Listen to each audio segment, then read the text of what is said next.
அண்மைச் செய்தி. கள்ளீருக்கு தடை விதித்து டாஸ்மாக் கடைகளை அரசு நடத்துகிறது. தமிழ்நாட்டில் கள் விற்பனையை அனுமதிக்கலாமே என்று உயர்நீதிமன்ற மதுரை அமர்வு.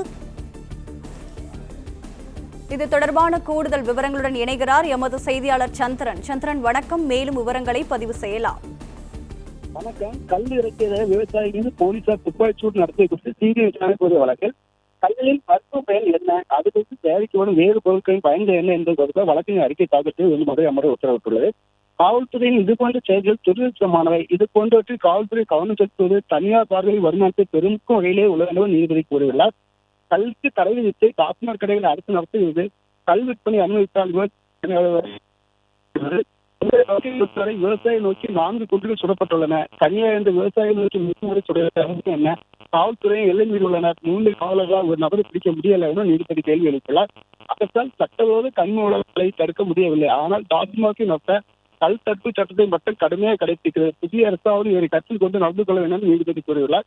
தென்காசி சேர்ந்த பெருமாள் சேர்ந்த மதுரை மாவட்ட ஆக்கத்தில் மனுவில் தனது மகன் மணிகண்டனை ஆலங்குளை எஸ்ஐ இசைக்கிராஜா மற்றும் போலீசார் பணிப்பொறுப்பு அழைத்து சென்று மரத்தில் கட்டப்பட்டுள்ள பனைகளில் கல் உள்ளதா அல்லது பதனை உள்ளதா சோதித்து கட்டாயப்படுத்தினார். அப்போது இருவருக்கும் இடையே வாக்குவாதம் ஏற்பட்டுள்ளது.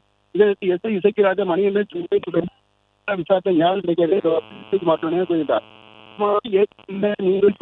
இந்த வழக்கு புதிய உத்தரப்பிரதி விசாரணையோடு வழங்கிவிட்டார்.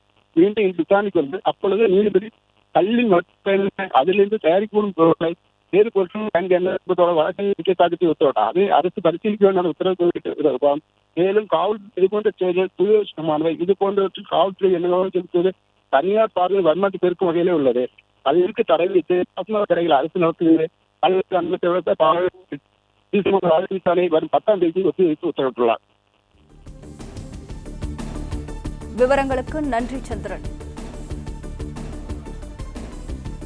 பிளே ஸ்டோர் மற்றும் ஆப் ஸ்டோரில் இருந்து பாலிமர் செயலியை QR கோடு மூலம் பதிவிறக்கம் செய்யுங்கள். செய்திகளை உடனுக்குடன் பெறுங்கள்.